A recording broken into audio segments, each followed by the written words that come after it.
특정 회사나 단체에서 자기의 상품을 팔고 혹은 자기의 특정한 단체를 홍보하기 위해서 특별한 날을 정해서 이날은 꼭 이것을 하십시오라는 날이 굉장히 많이 있습니다. 예를 들면 2월 14일 하면 무슨 데이라고 얘기하죠? 밸런타인데이라고 얘기를 합니다. 이제 초콜릿을 주지도 받지도 않은 사람은 별 생각하지 않지만 여자가 남자에게 초콜릿을 주는 날을 발렌타인데이라고 얘기합니다. 2월 14일은 여자가 남자에게 초콜릿을 주려고 하는 날인데요. 결국은 이 날을 누가 만들었냐고 생각해보면 초콜릿 만드는 회사가 아마 지정했을 거라고 생각합니다. 3월 14일은 어떤 날이죠? 3월 14일은 화이트데이라고 얘기합니다. 이날은 반대로 남자가 여자친구에게 사탕을 주는 날입니다. 3월 3일은 무슨 날인지 아시겠습니까? 3월 3일은 삼겹살 데이라고 얘기합니다. 삼자가 두 개 들어서 이날은 친구들하고 삼겹살을 구워 먹으라고 얘기를 합니다. 조금 있으면 11월 달이 들어오는데요. 11일은 무슨 데이라고 얘기하죠? 빼빼로 데이라고 얘기합니다. 빼빼로 장사가 계속해서 빼빼로처럼 11월 11일이 있어서 빼빼로 데이라고 해서 연인이나 친구끼리 빼빼로를 주고받는 날이라고 해서 젊은 학생들은 그날이 되면 빼빼로를 받기도 하고 많이 주는 걸 보게 되는데요. 그러면 11월 1일은 무슨 날일까요? 11월 1일. 이름 좋았어요. 네. 총동원 전도주일입니다. 그러나 11월 1일은 2008년도 지정되는데요. 한우협회 등 관련 단체들이 우리 한우를 소비를 촉진시키기 위해서 11월 1일을 한우데이라고 얘기합니다. 왜 한우데이라고 보니까요. 한우자, 소자를 이렇게 보면 이걸 합자를 하면 일자가 3개 나온다는 거예요. 그래서 11월 1일은 다른 거 먹지 말고 한우를 좀 많이 잡수라라고 해서 이 한우데이라고 얘기하는데요.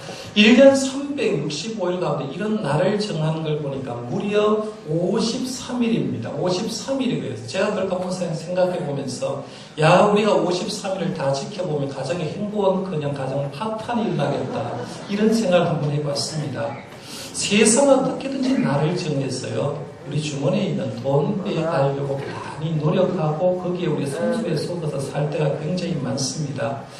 교회에서 어떤 특별한 날을 정할 때는 사실은 하나님 앞에서 주님의 일을 할 때 어떠한 특정한 날을 정해서 이런 일을 합니다라고 얘기할 때 그거는 내 주머니에 돈을 빼가려고 하는 것이 아니라 우리가 이 땅을 살아서 하나님께 영광 돌리는 일을 하고 오히려 복 받는 일을 하기 위해서 특별한 날을 정했는데요. 10월 31일은 무슨 날이죠? 10월 31일 여전도의 주간 사랑의 바자회 날입니다. 이건 지역을 섬기는 날이에요.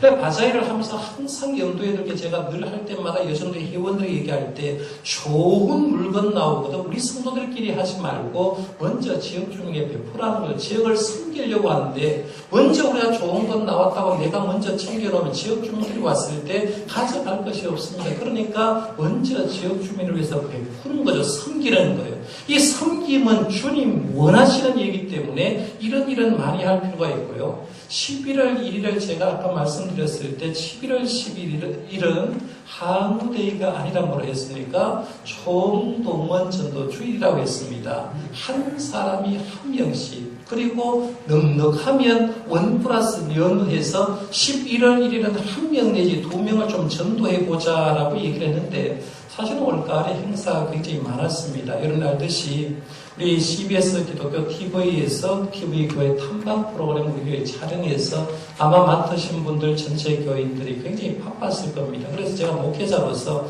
전도주에 좀 집중하고 전도 구호도 하고 그 다음에는 배신자 작정도 하고 열심히 했으면 좋겠는데 여러분을 힘들게 하지 않기 위해서는 좀 편안한 가운데 11월 1일이 전도주일입니다라고 제가 강조를 합니다만은 11월 1일 전도주일을 앞두고 전도에 대한 하나님의 마음은 한번 생각하고 넘어가고 싶었어요. 그래서 다음 주에 우리 종교개혁주일이기 때문에 종교개혁에 대한 말씀을 드리고 오늘은 우리가 전도주일을 준비하면서 복음적인 전도자에게 필요한 것이 도대체 뭘까 하는 걸 한 세 가지를 생각해 보고, 나에게 그런 요소가 있는 사람은 다시 재점검하고 활성화시켜야 되고요. 복음 전하는 것은 오늘 교동문을 읽었습니다만 주님의 지상 명령이거든요. 예수 믿는 어떤 사람이라도 해야 될 일이기 때문에 이런 요소가 세 개가 없는 사람은 그것을 갖도록 기도하고 가질 필요가 있습니다. 첫 번째로 복음 전도자에게 필요한 것은 주님과의 만남에 대한 확신이 필요합니다. 오늘 본문 말씀은 사도 바울이 2차 전도를 했을 때 얘기가 나옵니다.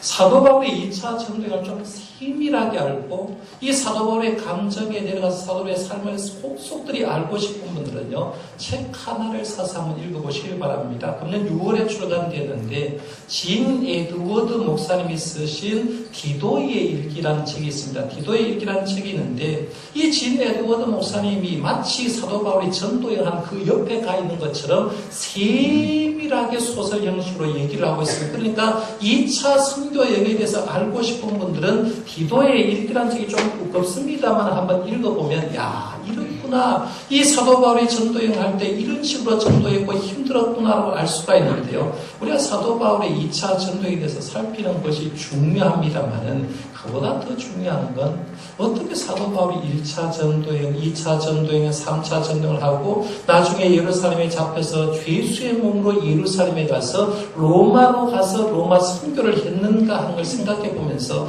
어떻게 그것이 가능했을까 하는 동기를 생각해 보는 게 더 중요한데 그 동기는 사도행전 9장에 나옵니다. 이 사도행전 9장에 보면 사도 바울이 사울이었던 사도 바울이 사울이 바울되는 예수님을 만나는 역사에 있는 거예요. 부활하신 예수님을 만나는 그 역사로 통해서 시작된 게 뭐냐면 하나님이 사울을 바울되게 하고 그로 통해서 복음을 전하게 하는 걸 보게 됩니다. 사도 바울에게 사도행전 9장이 없었다고 하면요, 계속해서 악명 높은 악당이 되었을 거예요. 그런데 사도행전에 처음 있었기 때문에 그는 180도의 인생의 전환이 되어서 훌륭한 기독교에서 볼 수 없는 전도자로 생활을 보는데 오늘 우리들도 늘 확인해야 될 게 그래요. 예지치고 옆에 좀 깨워요. 저를 보세요. 중요한 얘기야. 우리가 늘 사실을 확인이 되는 겁니다. 난 부활하신 주님 만난다. 내가 예수 믿는다고 얘기하지만 부활하신 주님을 만났는가? 예수님이 내 마음속에 임재한 경험이 있는가? 이걸 끊임없이 확인해야 됩니다. 우리가 신앙생활하면서요, 내 신앙이 식을만 하면, 내 신앙이 좀 나태해질만 하면, 내가 언제 주님 만났는가? 언제 뜨겁게 주님 체험했는가? 언제 주님과의 만남이 있었는가를 확인하고 그 관계를 회복하지 않으면요, 신앙생활 10년, 20년 해도 변할 것이 하나도 없다는 거예요. 일본의 저명한 교육자이자 사회사역가였던 도모다카 사무지라는 분이 있습니다. 이분이 한때는 사형수였습니다.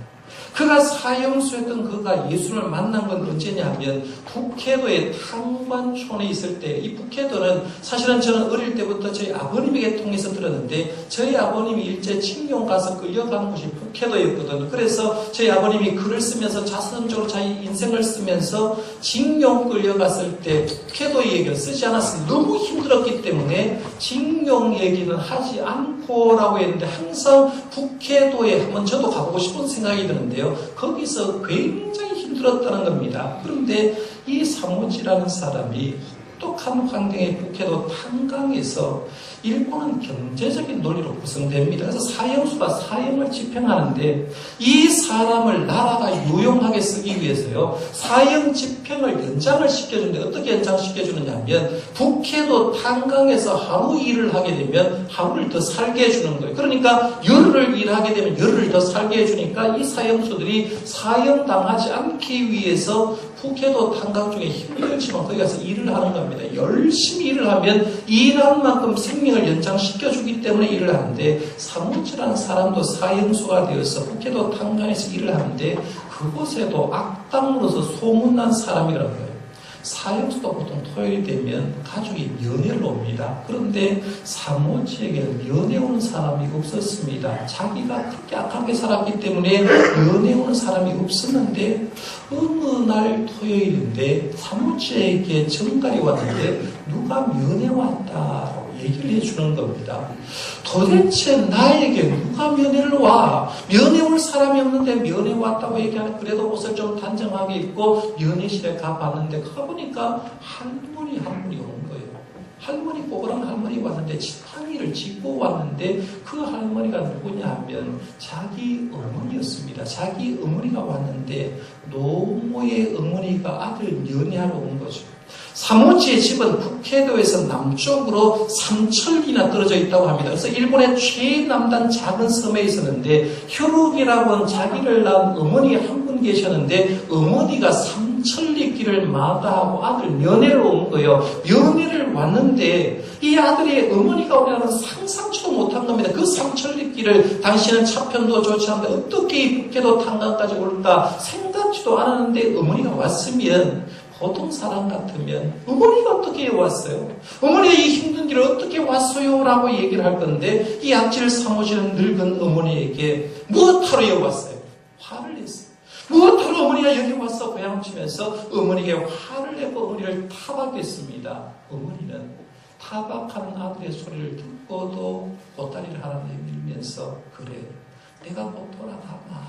그러나 내가 가져온 보따리 하나 네 받아라 라고 얘기하면서 보따리를 받았습니다. 그렇게 해서 어색하게 이제 면회가 끝나고 숙소 감옥에 돌아온 거죠.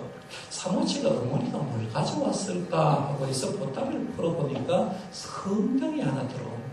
성경이 들어있어가지고 이 사모지가 생각할 때 어머니가 예수쟁이겠구나 라고 생각하면서 성경을 그 감옥 속에 던져버렸어요. 어머니가 예수쟁이 된 게 못마땅해서, 일본에서 못마땅해서 그래 던져버렸는데, 던져버리니까 이 감옥 속에 있던 다른 사람이, 옛날에는 여러분 담배가 요즘처럼 고구로 나온 게 아니라 옛날에는 종이를 가지고 말아서 피웠잖아요. 그런데 감옥에 있는 사람이 성경을 한 장 쭉 째더니만 담배를 말아서 피우는 거예요.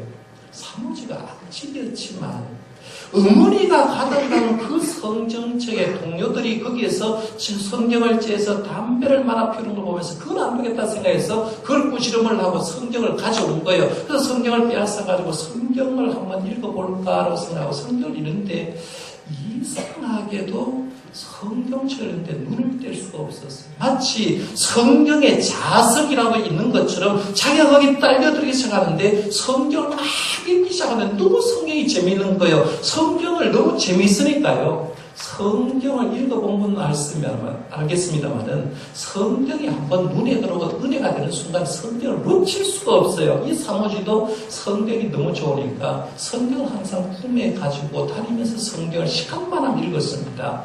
어느 날 갱도에 들어갈 때도 성경을 가슴에 품에 안고 갱도에 들어가서 일을 하는데요. 한낮을 열심히 갱도에서 석탄을 켜다가 점심시간이 되었습니다.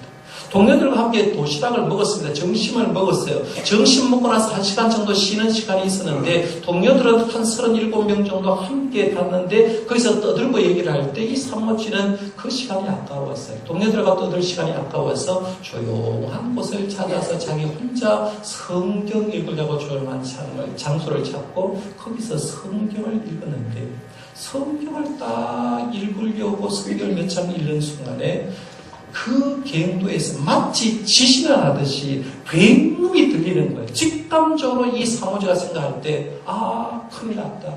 갱도가 무너졌구나. 무너진 곳에 쫓아가 봤어요. 쫓아가는데 거기서 묻어나면 자기와 함께 점심을 먹고 얘기를 했던 동료들이 있는 그 자리에 갱도가 그냥 무너져 버렸어요. 구사일선을 구했지만 항상 구하지 못했습니다. 그 사건을 통해서 사모지의 마음속에 성경이 이렇게 주는 거죠. 너는 이제부터 남을 구원하는 삶을 살아라. 전도하는 삶을 살아라. 이 말을 듣습니다. 그 사건을 수습해 봤는데요. 함께 일했던 37명의 동료들이 한순간 갱도가 무너져서 그 자리에서 다 죽어나가 버려요. 그런데 하나님을 믿고 성경을 가지고 있던 사모지는 자기가 살아서 혼자 구원함을 받은 거예요. 구원을 받고 나서 생각해 보니까 내 생명 내 뜻대로 되는 게 아니구나. 하나님이 내 생명 살려주구나. 이렇게 생각하는 거죠. 하나님이 내 생명 살려줬기 때문에 이제는 내가 하나님의 영광을 위해서 살아야겠다 생각하고, 그때부터는 갱도 속에서 일을 하면서 사형수의몸으로서 일을 하면서 그때부터 사람이 180도로 바뀐 거예요. 나 하나님 믿는 사람이다. 하나님이 나를 살려줬다고 생각하고 하나님의 영광을 위해서 일하기 시작하는데요. 최선을 다하는 삶을 사니까 결국에는 그 감옥 생활 속에서 이 사무실은 모범수로 인정받게 되고, 모범수로 인정받아서 사형을 면제받고 세상으로 출소를 하게 됩니다. 출소한 그런 평생도록 한 사역이 뭐냐면 청소년들을 위한 사회 사업을 하는 거예요. 헌신하면서 기독교는 훌륭한 모범을 보였는데, 그가 77세에 세상을 떠나는데 그때까지 중고등학교를 6개를 세웠고요.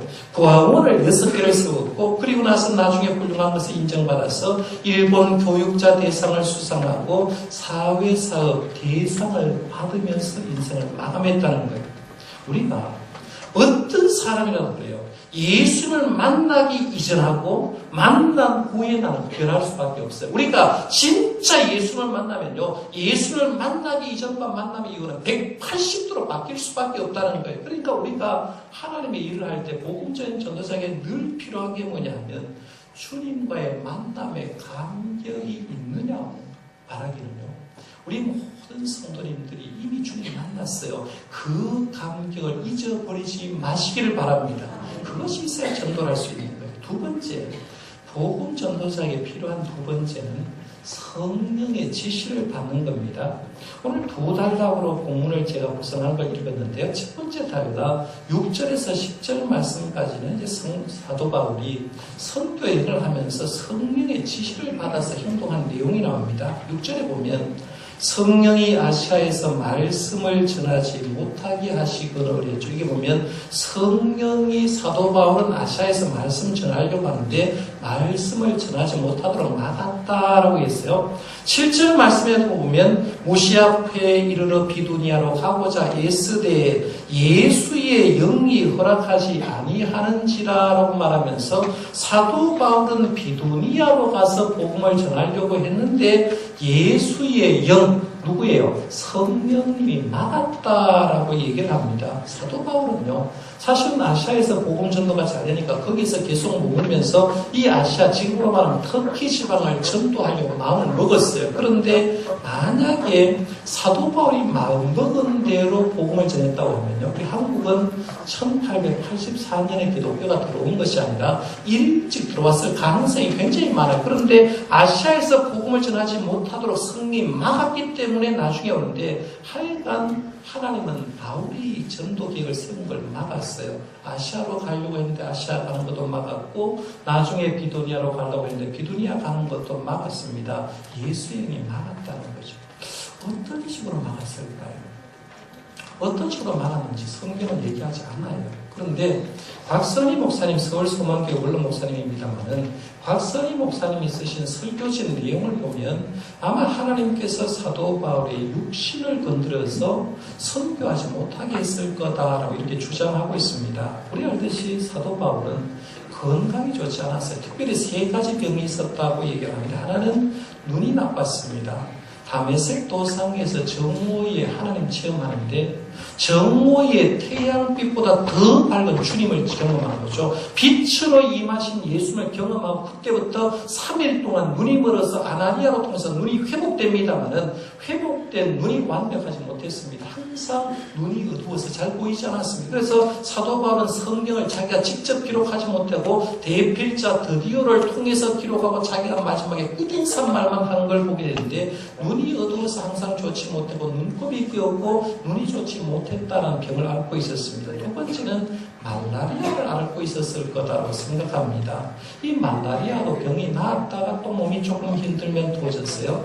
열이 많이 나는 병으로서 굉장히 힘들었을 거라고 얘기하고, 세 번째 사도 바울이 있었던 병은 간질병이 있었을 거다. 이런 간질 환자들 우리 알잖아요. 잘 생각하다가 평상시 괜찮다가 갈질이 발작하는 순간에 거기에 넘어져서 입에 거품을 물고 그런 병이 있는데 아마 사도 바울은 이 육신의 가시, 그걸 자기가 육신의 가시라고 했는데 몸이 굉장히 아팠다는 거죠. 굉장히 아팠는데 이런 가운데도 연약한 육신 가지고 주의를 했는데 사도 바울이 아시아로 갈 계획을 세웠습니다. 예를 들면 이런 거죠. 몇 날 며칠에 난 아시아로 전도 여행을 하겠다라고 계획을 세워서 그 날이 오면 몸이 아픈 거. 며칠이 지나서 몸이 회복되어서 다음에 또 어느 날 정해서 가려고 하는데 그때가 되면 또 몸이 아픈 거. 비부리하고 가려고 몇 날 며칠 날을 딱 정했는데 정해놓고 그날에 딱 오면 또 몸이 아픈 거. 며칠 동안 회복돼서 또 다른 날을 정하면 또 다시 몸이 아픈 겁니다. 그러니까 육신적으로 너무 아프니까 그때서 받아들인 게 뭐냐면 이 길로 가는 걸 하나님이 막으시는구나라고 생각하고 성령이 막았다고 생각하고 그렇게 생각하는 거죠. 이건 물론 박선희 목사님이 짐작해서 하는 얘기인데요. 어떻게든지 아시아로 비두니아로 가라고 했지만 예수님의 영 성령이 막으셨다는 거죠. 그래서 사도 바울이 도착한 곳이 어디냐면 드로아에 내려갑니다. 드로아에는 유럽으로 가는 배를 탈 수 있는 항구 도시입니다. 거기에 도착했을 때 사도 바울은 밤에 환상을 봅니다. 환상은요. 우리 교인들 가운데 보신 분도 있겠습니다만 환상은 시각적이고 청각적이고 시각적으로 하나님 하시는 계시입니다. 저는 신학교 1학년 때 분명한 환상을 봤기 때문에 지금까지 잊어버리지 않는데 하나님이 환상을 줄 때는 눈으로 보고 귀로 듣고 지각할 수 있도록 분명히 얘기를 해줍니다. 환상이 보여주는데 성경에 보면 사도 바울도 환상을 받고 베드로도 환상을 받고 고넬료도 환상을 봐서 하나님의 뜻을 알았다라고 얘기하는데 사도 바울이 본 환상은 이런 거예요. 밤에 환상 가운데 마게도냐 사람 한 사람이 바울에게 마게도냐로 좀 건너와서 우리를 도와달라라고 얘기한 그런 장면을 생각하겠죠. 마게도냐로 좀 와달라. 와서 도와달라는 말은 우리에게도 복음 좀 전해달라고 얘기합니다. 한국 기독교 역사에도 보면요. 기독교 역사 가운데 마게도냐 같은 사람인 것 같은 그런 역할을 한 사람이 있어요. 우리나라 역사 가운데 이수정이라는 분 계십니다. 이수정이라는 사람은 명성 황무를 구원해주고 구해준 공로로 인정받아서 일본에 사절단으로 갑니다. 일본에 사절단으로 가서 일본 사람은 집에 딱 들어가 봤는데 표구가 있는 표구 내용이 자기가 평생 못 보는 걸 본 거예요. 그게 뭐냐면 표구 내용이 팔복이 적혀 있었거든요.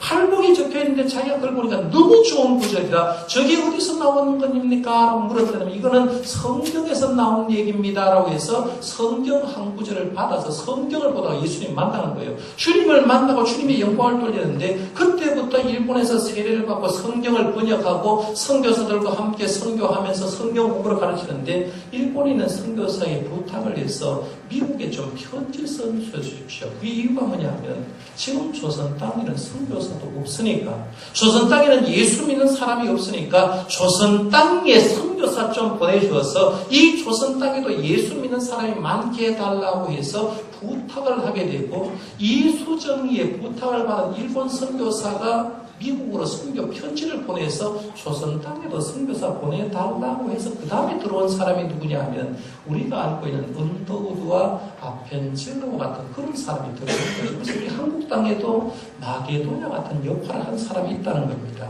하여간 바울은 아시아에서 더 모이기를 원했지만 그 환상을 통해서 자신의 뜻을 포기하고 낯선 땅 유럽으로 가게 됩니다. 보통 사람은요, 현실에 안주하고 싶어 합니다. 한번 생각해봐요. 너나 할 것 없이 보통 사람은요, 현실에 안주합니다. 예배 자리는 똑같아요. 주일날 한번 보세요. 여러분이 지금 예배 자리에 앉았는데 지난주에 앉았던 그대로 앉았을 겁니다. 한 해봐야 한두 칸밖에 차이가 안 날 거예요. 왜냐하면 내가 앉은 자리 편하거든요. 내가 앉은 자리가 편해서 여기 앉아있는데 만약에 자리를 이쪽으로 옮기십시오라고 하면 이쪽에 있는 사람이 이쪽으로 옮기면 굉장히 불안할 거예요. 사람은요, 안주하는 습성이 있어서 자기가 머물러 있는 자리에 무조건 앉아 있으려고 하는 그런 특징이 있습니다. 그러니까 반대로 얘기하면 고난의 길 안 걸으려고 합니다. 모험의 길 안 걸으려고 해요. 어려운 길 안 걸으려고 합니다. 교인들도 똑같습니다. 예루살렘 교회부터 시작해서 예루살렘 교회가 부흥하니까 밖으로 안 가려고 했죠. 근데 주님은 예루살렘과 온 유다와 사마리아와 땅끝까지 이르러 복음 증언되어라. 그러면 예루살렘에 있는 사람이 유다로 가야 되고 유다에 있는 사람이 사마리아로 가고 땅끝까지 가야 되는데 초대교회 성도들이 안 가려고 하는 거예요. 안 가려고 하니까 누가 보내느냐 하면 하나님이 보내주는 거죠. 핍박을 통해서 흩어버리는 거예요. 예수님은 때로요. 안주심리를 가진 우리들을 가로막을 때가 있습니다. 그래서 모험일로 가라, 고난의 길로 가라, 어려운 길로 가라, 더 힘든 길로 걸어가라 성령이 보내줍니다. 리빙스턴은 어디 선교했습니까? 리빙스턴. 나도 날짜 모르는데 왜 리빙스턴을 알아요? 하는 말이 없어요. 리빙스턴은 아프리카 선교사였어요. 그렇죠? 그런데 리빙스턴이 처음 가고자 했던 선교지는 아프리카가 아니라 중국으로 가려고 했거든요. 중국으로 가려고 했는데 성령 하나님이 아프리카로 보내는 거예요. 현대 선교의 아버지라고 얘기하면 윌리엄 캐리를 듭니다. 윌리엄 캐리는 인도 선교사였습니다. 그런데 원래 자기가 가고 싶었던 곳은 어디냐면 남태평양에 있는 폴리네시아라는 섬에 가고 싶었어요. 자기는 섬에 가고 싶었는데 성령님이 인도로 보내준 거예요. 인도 선교를 하게 한다는 거예요. 중요한 건 우리가 누구의 뜻에 순종해야 되냐면 선교사든지 전도자든지 일반 성도든지 내가 성령님이 말씀할 때 순종하는 것에는 역사가 일어나는 거예요. 전도할 때도 마찬가지. 어느 날 전도하고 싶어서 마음이 생겼는데 순종하고 나가보니까 내 뒤에 하나님 역사가 일어나요. 어느 날 전화를 하고 싶어 핍박자에게 혹은 교회 잘 안 나오는 사람에게 전화가 하고 싶은 마음이 생겨서 그대로 순종했지만 그 말을 듣고 교회에 나온 역사가 일어날 수 있다는 거죠. 나는 하기 싫어요. 내 마음은 가기 싫어요. 그러나 성령님이 지시하는 대로만 순종하면 하나님의 놀라운 역사가 일어날 줄 믿으시기 바랍니다. 그걸 잘 인식하는 게 중요해요. 그 다음에 세 번째 복음적인 전도자에게 필요한 것은 입을 열어서 복음을 전하는 게 중요합니다. 두 번째 단락 11절에서 15절 말씀해 보세요. 드디어 사도 바울이 유럽에 도착하게 되고 유럽의 첫 성인 빌립보에 도착해서 전도한 내용이 나옵니다. 사도 바울은 빌립보에 도착해서 첫 번째 안식일을 맞았을 때 기도할 곳을 찾아서 강가로 갔다라고 얘기합니다. 사도 바울의 일반적인 선교행을 특징을 보면요. 항상 어느 지역에 가든지 유대인들이 모인 회당이 있으면 회당부터 갔어요. 회당에는 유대인들이 있었고 하나님을 알 수 있었고 메시아를 기다렸던 사람이기 때문에 그들에게 말씀 전했습니다. 그래서 하나님을 믿는 그들에게 너희는 메시아를 기다리고 있지 않느냐라고 얘기하면서 그 메시아는 이미 오셨고 우리를 구원해 위해서 십자가에 돌아가시고 부활을 했다고 하면서 하나님을 일부 아는 유대인들 대상으로 전도를 했습니다. 그런데 어느 지역에 가든지 항상 먼저 회당에 들어갑니다. 그러나 회당이 없는 곳에 가면 그나마 경건한 사람이 모여서 기도하는 처소로 가는데 빌립보에 들어가니까 아직도 유대 사람이 없어. 회당이 없었습니다. 회당이 없어서 가는 곳이 어디냐면 일반적으로 경건한 사람이 조용한 자리를 찾았던 강가로 가서 거기서 예배하고 기도하게 된 겁니다. 여기서 우리가 주일 성수 방법을 하나 찾아볼 수가 있어요. 그게 뭐냐면요. 주일이 되면 제일 중요한 게 이거예요. 주일에 제일 먼저 해야 될 게 뭐냐면 내 처소를 떠나는 거예요. 내가 머물렀던 곳, 내가 살고 있는 걸 떠나야 돼요. 그리고 어디로 가야 되느냐면 하나님을 만날 수 있는 가장 좋은 장소로 가야 돼요. 우리 집이 아무리 좋아도 우리 집이 60평, 70평 되는 고급 아파트를 할지라도 주일이 되면 그 자리에 떠나야 돼요. 왜? 그 자리는 내 생활의 자리이기 때문에 하나님과 집중하기 굉장히 어렵습니다. 그러니까 주일이 되면 우리는 당연하게 내 집이 아무리 좋아도 하나님의 전에 나와야 됩니다. 그러니까 한국에 있는 사람은 딴 얘기할 필요가 없어요. 주일날 교회에 나와서 예배하면 됩니다. 그런데 외국에 만약 갔는데 외국에 가보니까 교회가 없어. 2시간, 3시간 가도 교회당이 없다고 얘기할 때는 그 외국 내 삶의 현장 가운데 하나님을 만나기 제일 좋은 자리를 찾는 거죠. 조용한 숲속이 될 수도 있고 조용한 강가도 될 수 있어요. 거기서 하나님께 찬송하고 기도하고 말씀 보는 장소가 필요하다는 거죠. 그러니까 항상 중요한 건 예배 자리를 찾아내는 것, 최적의 자리를 찾아내는 거죠. 사도 바울은 강가 그 자리를 가서 마음을 열어서 복음을 전하게 됩니다. 전했더니만 놀라운 역사가 일어나는데 루디아라 하는 사업가가 여성 사업가였는데 마음을 성령님이 열어주니까 복음을 영접하게 된 거예요. 그 결과를 15절에 이렇게 말합니다.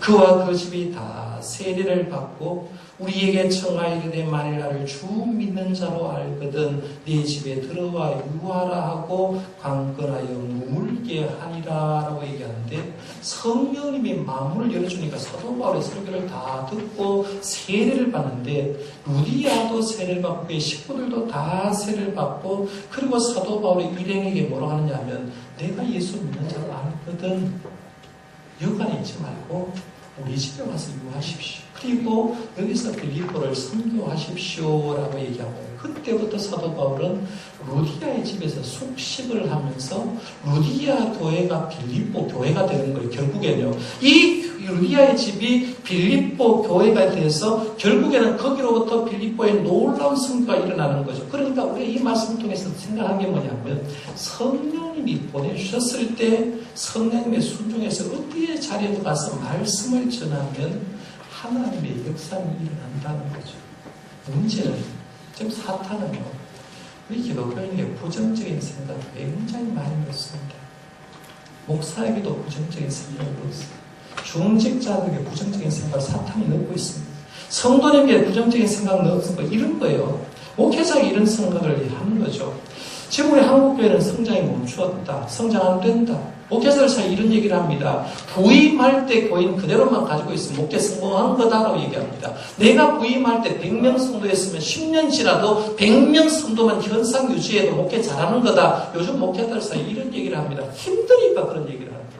물론 현상은 교인 수가 주는 현상이에요. 그러나 그건 부정적인 생각이죠. 교인들도 이런 생각하죠. 전도 안 된다. 요즘 시대에 전도가 되냐라고 얘기를 합니다. 부정적인 마인드가 가득 찼어요. 목회자들의 마음속에도 중직자의 마음속에도 일반 성도의 마음속에도 부정적인 사탄이 주는 생각, 안 된다는 생각이 가득한 거예요. 정말 그러냐? 정말 안 됩니까? 한번 생각해봐요. 정말 교회가 부흥이 안 되냐는 거예요. 우리 교회 지난주까지 77명이 등록했습니다. 물론 한 번 왔다가 다 교회는 안 올 수 있어요. 그러나 한 번 온 사람이 왜 중요하냐면요. 한 번이라도 교회 온 사람은 그분이 언젠가는 다시 회개해서 우리 교회에 돌아올 수밖에 없어요. 그러니까 교회는 성장할 수밖에 없다는 거예요. 교인들이 77명 등록했고요. 원래만 그렇습니다. 교회 성장 안 된다고요. 우리 교회 100명 교회가 이제 300명대 교회가 됐지 않습니까? 성장 안 된다는 말이 잘못되었다는 거예요. 내가 하나님의 메시지에 순종하느냐에 따라서 하나님은 그 교회, 그 성도에 복을 내려주는 줄 믿으시기 바랍니다. 하나님의 마음인 거예요. 오늘 마지막으로 정리를 해서 말씀드리면요. 11월 1일은 무슨 날입니까? 네, 한우데이가 아닙니다. 한우 안 잡사도 돼요. 11월 1일은 총동원 전도주일입니다. 복음적인 전도자가 되려면 필요한 게 세 가지가 있다고 말씀드렸어요. 하나는 주님과의 만난 확신이 있어야 돼요. 확신. 두 번째, 성령의 지시대로 순종하고 세 번째로 입을 열어서 내 입을 통해서 복음을 제시하기만 하면 하나님의 역사가 일어나는 줄 믿습니다. 그래서 우리를 통해서 여러분 자신을 통해서 믿는 자가 늘어나고 11월 1일 하나님의 역사를 경험하는 저와 여러분들 되시기를 바랍니다. 기도하겠습니다.